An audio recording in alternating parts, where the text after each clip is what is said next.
오늘 용서와 확신의 말씀 구약성경 에스라서 9장 9절 말씀입니다. 함께 교독하시겠습니다. 우리가 종살이를 하였지만 하나님께서는 우리를 언제까지나 종살이를 하도록 내버려 두지 않으셨습니다.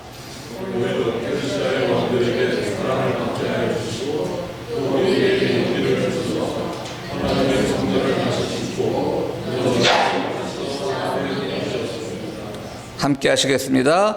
유다와 예루살렘에서 우리가 이처럼 보호를 받으면서 살아갈 수 있게 하셨습니다. 아멘. 마태복음 2장 1절부터 12절까지 제가 읽도록 하겠습니다. 헤롯 왕 때에 예수께서 유대 베들레헴에서 나셨다. 그런데 동방으로부터 박사들이 예루살렘에 와서 말하였다. 유대인의 왕으로 나신 이가 어디에 계십니까? 우리가 동방에서 그의 별을 보고 그에게 경배하러 왔습니다. 헤롯 왕은 이 말을 듣고 당황하였고 온 예루살렘 사람들도 그와 함께 당황하였다. 왕은 백성의 대제사장들과 율법교사들을 다 모아놓고서 그리스도가 어디에서 태어나실지를 그들에게 물어보았다. 그들이 왕에게 말하였다. 유대 베들레헴입니다. 예언자가 이렇게 기록하여 놓았습니다. 너 유대 땅에 있는 베들레헴아, 너는 유대 거울 가운데서 아주 작지가 않다. 너에게 통치자가 나올 것이니 그가 내 백성 이스라엘을 다스릴 것이다. 그때 헤롯은 그 박사들을 가만히 불러서 별이 나타난 때를 캐어 묻고 그들을 베들레헴으로 보내며 말하였다. 가서 그 아기를 샅샅이 찾아보시오. 찾거든 나에게 알려주시오. 나도 가서 그에게 경배할 생각이오. 그들은 왕의 말을 듣고 떠났다. 그런데 동방에서 본 그 별이 그들 앞에 나타나서 그들을 인도해 가다가 아기가 있는 곳에 이르러서 그 위에 멈추었다. 그들은 그 별을 보고 무척이나 크게 기뻐하였다. 그들은 그 집에 들어가서 아기가 그의 어머니 마리아와 함께 있는 것을 보고 엎드려서 그에게 경배하였다.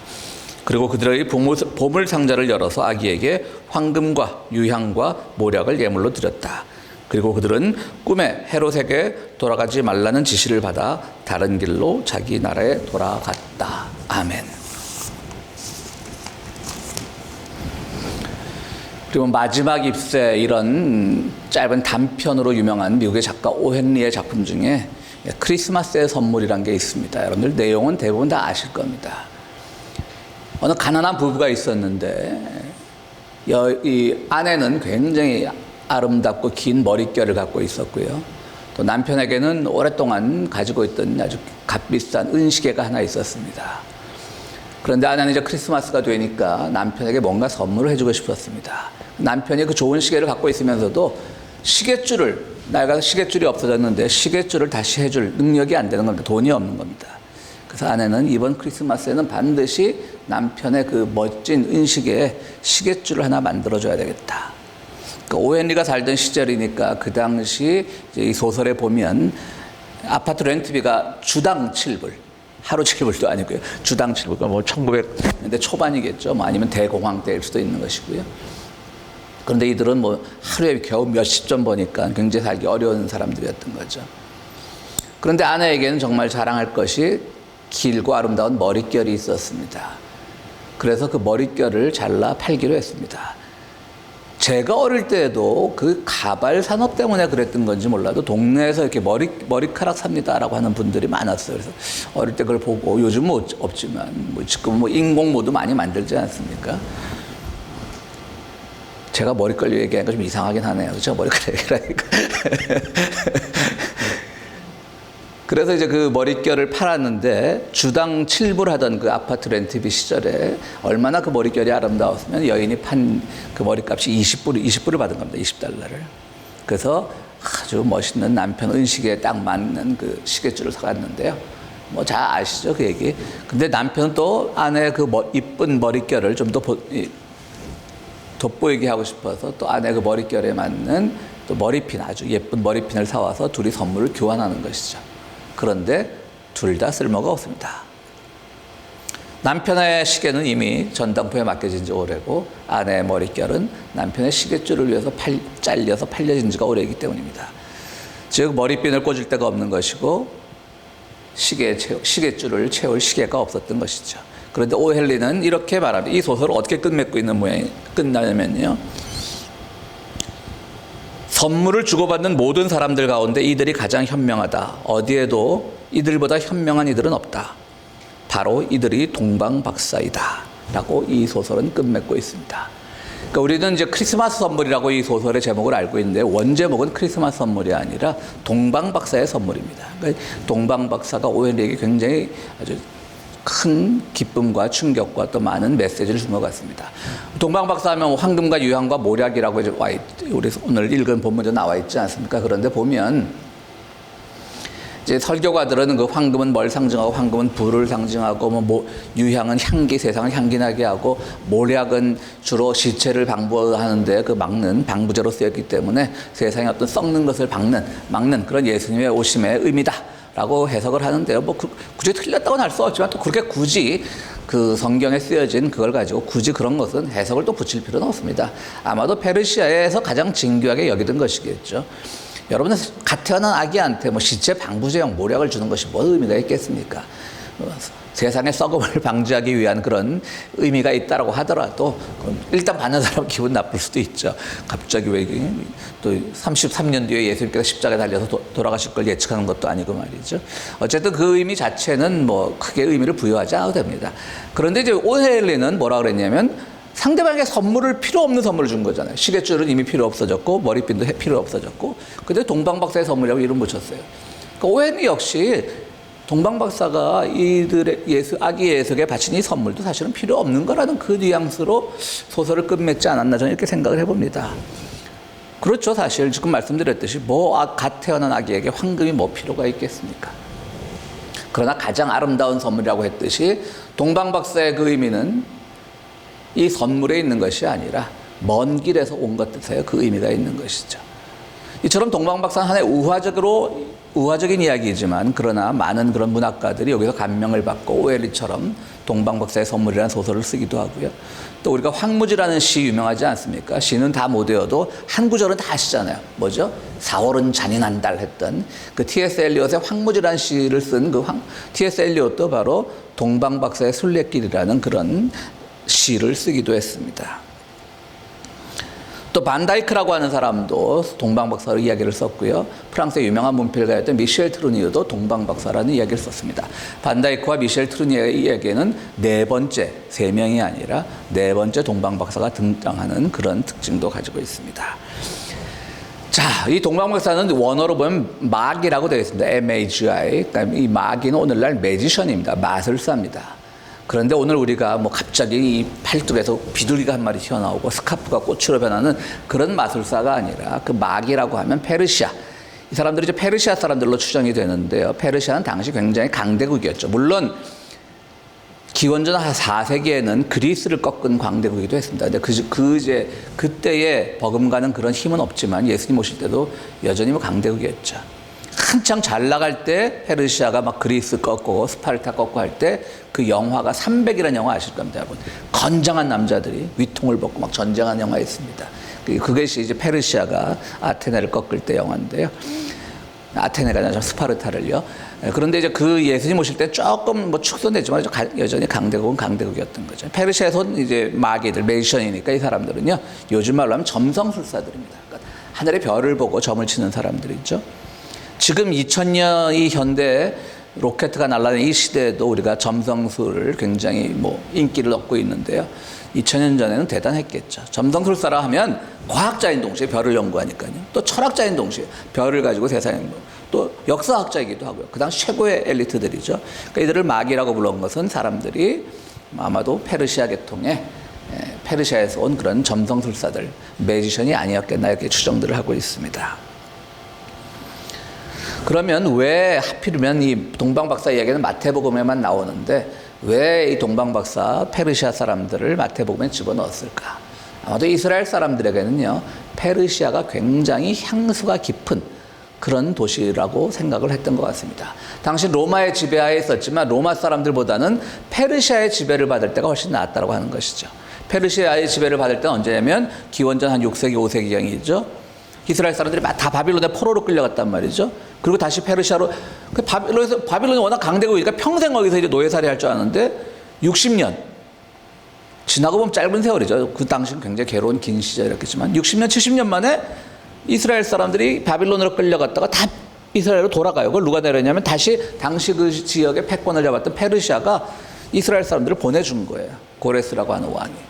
그러니까 이스라엘 사람들이 굉장히 고마운 거죠. 그런데 뭐 페르시아에도 뭐 일부가 남았겠죠, 이제. 그러다 보니까 그 안에서 에스더라고 하는 한때 그 왕의 아수에로 왕의 왕비도 나오죠.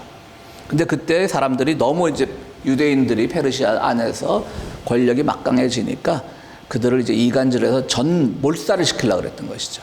근데 그것을 에스더가 막아내서 오히려 하만이라고 하는 그 사람을 통해서 이제 우리가 죄가 지어지는 것을 막는 그런 이야기도 있습니다. 이것이요, 뭐 성경에 쓰여지면서 성경을 쓰는 사람의 자기의 신학이나 감이 되었던 것은 맞지만 없었던 이야기는 아닙니다. 실제로 모두 다 역사 속에서 있었던 얘기니까요. 이스라엘 사람들에게 특히 페르시아 사람들이 굉장히 감명 깊은, 자기들한테 은혜를 베푼 사람이라는 생각이 있었겠죠. 제가 한 20몇 년 전에 우리 교회 이제 청빙을 받고 이제 토론토에 살고 있었는데, 그때 이제 그 여러 가지 중고 물품, 이제 뭐 모든 TV도 팔아야 되고 중고로, 그때 뭐 지금처럼 인터넷으로 그런 것도 할지 모를 때니까. 근데 마침 그때 우리가 이제 그 짐을 정리하고 있을 때 옆집에 이란 사람, 그러니까 페르시아의 지금이 이란이죠. 이란 토론토의 무슨 대학 교수로 부임하는 이란 사람들, 저보다 조금 나이 어린 또래였는데요. 40대가 좀 안 돼 보이는 사람들인데, 그 사람들이 이사를 왔습니다. 우리 옆집으로. 잘 됐다. 그래서 이제 TV도 팔고 뭐 여러 가지 감 나가는 건 없었습니다. 여러 가지 물건들을 파는데. 이란 사람이니까 사실 그런 질문을 하는 건 굉장히 무례한 건데, 제가 그때 젊었을 때니까 그냥 장난스럽게 이제 물어봤습니다. 야, 너 무슬림인데 넌 아내가 몇 명이니? 그랬어요. 그래서 자기는 한 명이래요.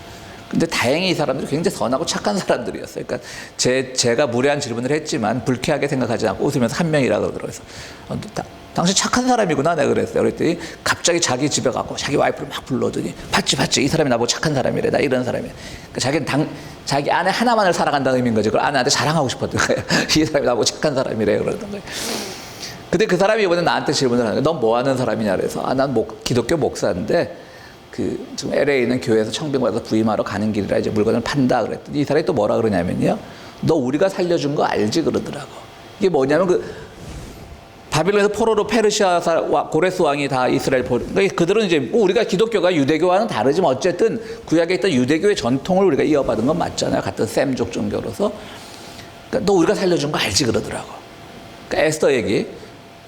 당시 페르시아에 살던 모든 유대인들이 다 몰살당할 지경에서 에스더가 왕과 이제 타협을 해서 살려주는 얘기. 또 그 전에 이제 고레스 왕이 바빌론의 포로로 끌려갈 때 이스라엘 사람 다 돌려보낸 얘기. 이건 이란 사람까지, 지금 이란 사람도 웬만한 좀 인텔리gen츠는 다 알고 있는 얘기인 거예요. 그러니까 자기도 농담한다고. 너 우리가 살려준 거 알지? 너 그 덕분에 목사하는 거야? 그러더라고요. 이렇게 서로 무례한 질문이 쌤이 됐습니다. 쌤이 서로 주고받았는데요. 참 그런 우리 기독교가 참으로 형제처럼 생각하는 나라였는데, 지금 페르시아에도 기독교가 있습니다. 그러니까 유대교가 아니고요. 현재 기독교가 있습니다. 이런 전통들이, 유대교와 기독교는 다르지만 이런 전통들이 있어서 페르시아 안에, 그러니까 이란 안에 이란 기독교라는 게 있습니다. 그리고 우리 미국 장로교가 그 이란 기독교에게도 끊임없이 선교하고 있습니다. 가끔 가짜뉴스를 퍼뜨리는 사람들이 뭐 테헤란에서 뭐 이란 페르시아 기독교회당에 불을 질러고 수백 명이 타 죽었니, 그런 건 대부분 거의 90%는 가짜뉴스입니다. 무슬림들은요, 절대 다른 자기 종교에게 누군가가 해를 끼치면 못 참아내는 사람들이지만 다른 사람들의 종교에 대해서도 인정하는 겁니다. 십자군 전쟁 때도 그랬습니다. 예루살렘에 많은 유대인들을 학살한 사람들은 십자군들이었습니다. 당시 예루살렘이 이제 무슬림들이 통치하고 있으니까, 야, 저거 우리 예수님 땅인데 저거 왜 무슬림들이 통치하냐고 십자군을 조직해 쳐들어갔잖아요. 쳐들어가면서 제일 먼저 학살한 게 유대인들이었어요. 무슬림 시대에는 유대인들 아무 피해 없이 잘 살았습니다. 그러니까 우리가 그런 오해는 좀 벗어나야 되는 거예요. 근데 가끔 이제 뭐 이란 같은 데 뉴스 보면 뭐 기독교 회당에 불이 타서 수백 명이 타 죽었니. 근데 지금 그런 비슷한 일들은 일어나고 있는 거죠. 히잡을 안 썼다고 그 데모하는 군중들 중에 또 일부가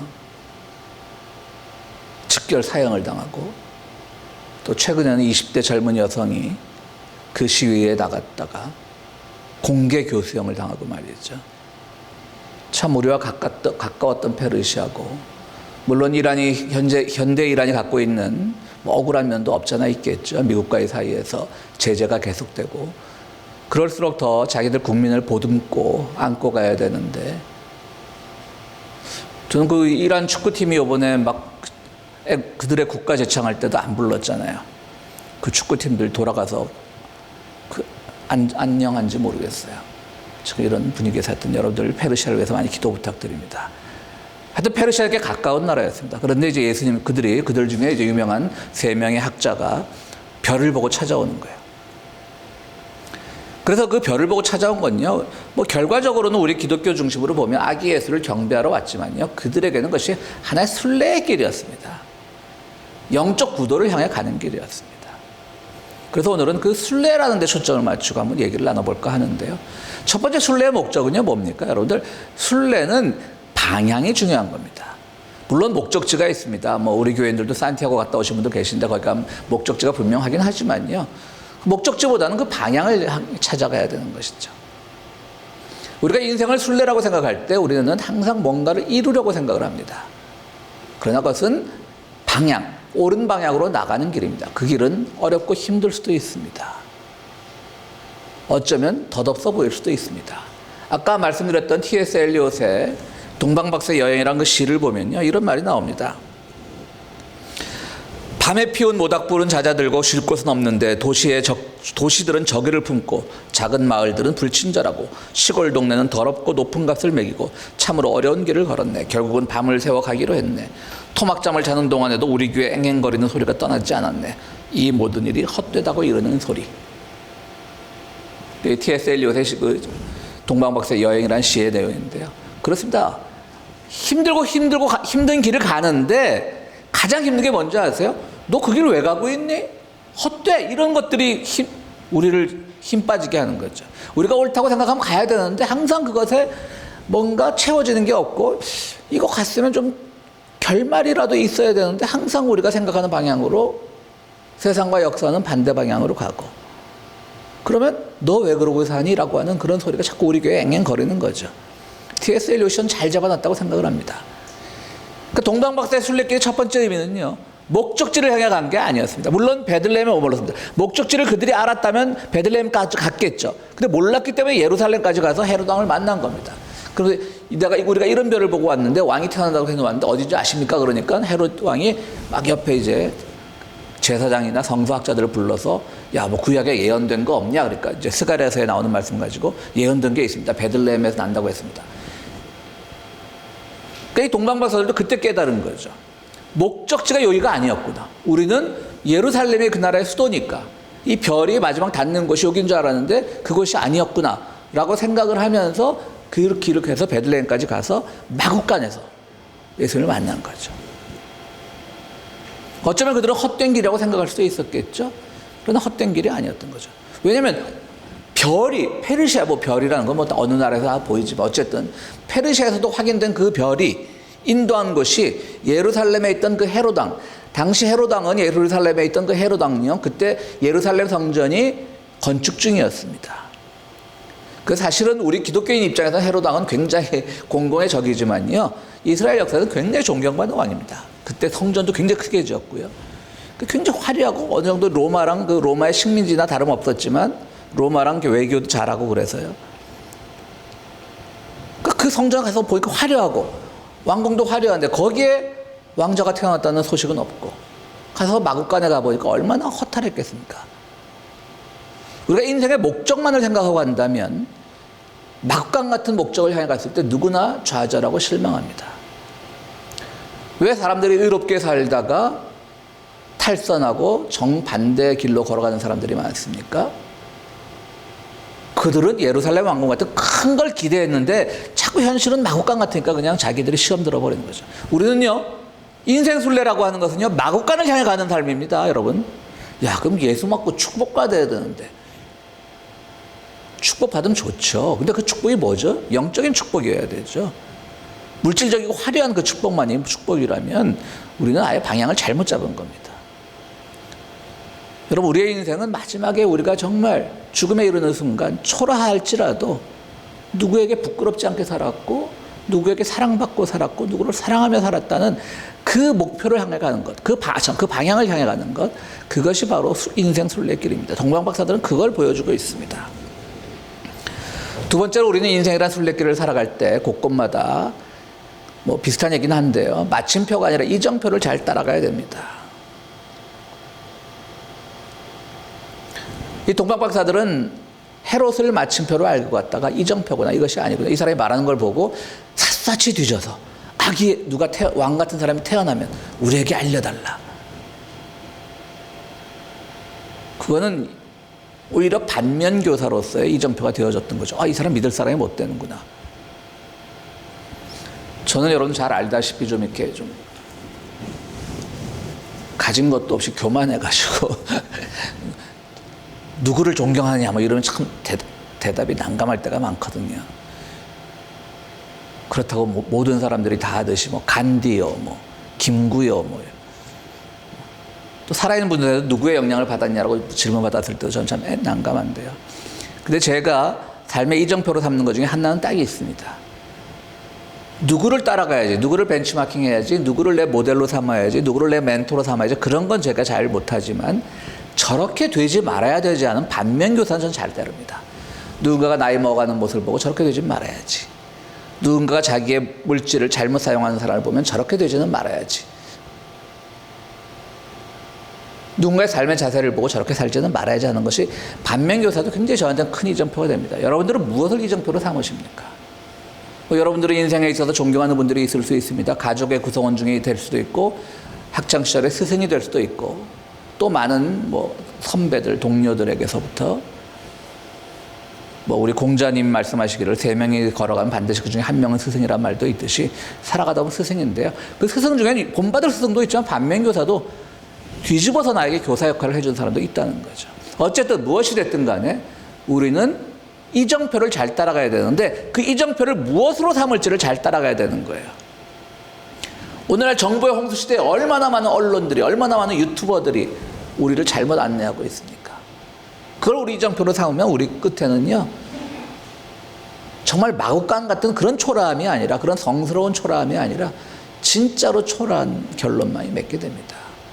오늘 동방 박사들이 우리에게 보여주는 것은요, 이정표였대요. 이정표. 사실 뭐 이 동방 박사 이야기는 거의 우화에 가깝기 때문에, 전설에 가깝기 때문에 뭐 그 선물이 3개였기 때문에 우리 3명이라고 추정하는 것이지, 동방 박사가 3사람이었다는 것은 성경 어디에 나오지 않습니다. 그런데 아까 말했던 미셸 트루니에 같은 사람은 동방 박사가 1명 더 있었다. 근데 이 사람은 가다가, 이 사람은 이제 굉장히 귀한, 이 사람은 아예 혼자서 3개를 갖고 있었어요. 다른 보물을. 그런데 가다가 가난한 사람들을 만나서 하나 주고 뭐 하다 보니까 결국 이미 예수가 태어난 뒤였고, 자기의 재산을 다 팔아버리니까 갈 만한 그 여비도 마련할 수가 없었어요. 그렇지만 이 사람이야말로 진정한 동방박사라는 그런 얘기가 있어요. 물론 미셸 트루니에가 창작한 얘기입니다. 마찬가지로요, 우리가 살아가면서 우리의 이정표가 있습니다. 옆에 있는 가난한 사람이 나의 이정표가 될 수도 있고, 나의 도움이 필요한 사람이 나의 이정표가 될 수도 있고, 내가 읽었던 책의 한 구절이 나의 이정표가 될 수도 있고, 그런 이정표를 잘 찾아야 되고요. 때로 나에게 아무런 영향을 주지 않았던 사람이지만 반면교사로서 이정표가 될 때도 있습니다. 여러분들의 삶의 이정표를 무엇으로 삼으시겠습니까? 이 시간이 설교 시간이라고 해서 하나님의 말씀을 이정표로 삼으십시오라고 하지 않겠습니다. 말씀도 어떻게 해석하냐에 따라 많이 달라지기 때문입니다. 그러나 여러분들, 내가 어떤 방향으로 나갈지를 생각하고 이정표를 잘 삼는 그런 삶을 오늘 동방 박사들은 우리에게 보여주고 있습니다. 마지막으로 박사들은요, 돌아가죠. 자기 고향으로 돌아가죠. 근데 헤롯은 그 새로 태어난 왕을 찾으면 꼭 나한테 와서 알려줘. 당연하죠. 알려달라는 건 뭐겠어요? 아니, 우리 왕실에 태어나지도 않은 왕이 있다고. 영모다, 영모. 우리 사극에서 많이 나온 영모 있죠. 영모다, 영모. 잡아 죽이려고 했던 거겠죠. 근데 동방 박사들은 그걸 알아차렸죠. 그래서 다른 길로 가죠. 꿈에서 지시받아 다른 길로 갑니다. 헤롯에게 하지 않습니다. 이것은 뭐냐면요, 결국은 모든 순례의 시작과 끝은 현재 내가 살아가는 자리라고 하는 것이죠. 우리는 때로는 시간을 내서, 뭐 저도 순례길 같은 거 많이 다녀왔습니다만은, 그 자체보다는 내 삶에서 오늘 내가 순례의 길을 시작하는 겁니다. 그리고 다시 내 삶으로 돌아오는 겁니다. 동방 박사가 그렇잖아요. 그 멀리 페르시아에서 왔는데 다시 돌아가잖아요. 우리 초대교회 신학자, 기독교 신학의 기초를 놓은 어거스틴, 뭐 아우구스티누스라고도 하죠. 그냥 여기서 어거스틴이라고 하겠습니다. 이게 좀 발음이 쉬워가지고. 어거스틴은요, 이제 막 그 사람이 막 초기에 만이교 믿고 이러면서 그냥 막 방탕한 생활을 살다가 어머니의 기도로 이제 거듭나고 이제 밀라노, 지금 이태리 밀라노에서 세례를 받습니다. 그럼 로마가 가깝지 않습니까? 그럼 이 사람 본래 방탕했다 그래서 그 사람이 완전히 뭐 속된 말로 개차반 삶을 사는 게 아니었습니다. 방탕도 했지만 뛰어난 학자였습니다. 그 전부터 만이교 학자였습니다. 그러니까 그는 이제 기독교로 개종을 했으니까 로마로 가면 그는 굉장히 이제 환대를 받을 수가 있는 거죠. 왜? 야, 어거스틴이 만이교를 버리고 우리 기독교로 왔대. 야, 그 사람 천재 아니야? 지금 우리가 로마에 오면 우리가 정말 뭐 주교 자리도 하나 주고 그러지 않겠어요? 근데 어거스틴은 자기 고향인 북아프리카로 돌아갑니다. 그게 굉장히 훌륭합니다. 왜?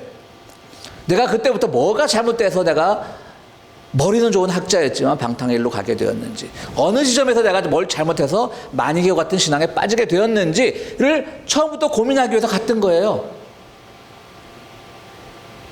여러분, 순례라 그래서 대단하게 생각하지 마세요. 지금 내 삶의 자리에서 다시 생각하고 기도하고 고민하고 그러면서 결국은 내 자리로 다시 돌아오는 것. 그래서 어디서부터 뭐가 잘못됐지, 무슨 단추가 어디서부터 잘못 끼워졌지를 고민하고 나가는 것. 그것이 순례의 길이에요. 동방박사들은 돌아감으로써 그들의 순례가 완성된 겁니다.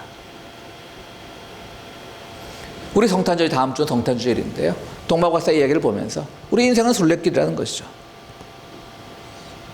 목적지를 두지 말고 바른 방향을 택하고요. 그 가는 방향에서 나타나는 이정표를 보고 어느 것을 택할지를 잘 택하고요. 그리고 결국은 그 목적지에 도달해서는 다시금 나의 자리로 돌아가는 것. 그것이 진정한 목적지였던 것이죠. 그러니까 우리 인생의 순례, 신앙의 순례 여정을 갈 때는요, 출발점이 곧 목적지가 되는 것이고요. 그곳에서 나의 어떤 잘못된 것, 그릇되었던 것, 어느 부분서부터 빗나갔던 것, 그런 것을 생각해 보면서 출발하는 것. 그것이 어거스틴 또 동방박사들이 오늘 우리들에게 주는 교훈입니다. 사랑하는 성도 여러분, 정말 우리 이번 성탄절은요, 순례의 길을 떠나는 마음으로 지금 내 자리에서, 지금 우리 교회 속해서, 우리 교회 안에서 우리가 어떤 마음을 가지고 살아가야 되는지, 어떤 일을 해야 되는지를 늘 고민하고 성찰함으로써 여러분들 인생 순례길이 더욱 풍성해지기를 간절히 바랍니다. 우리의 말씀을 생각하시면서 함께 기도하시겠습니다.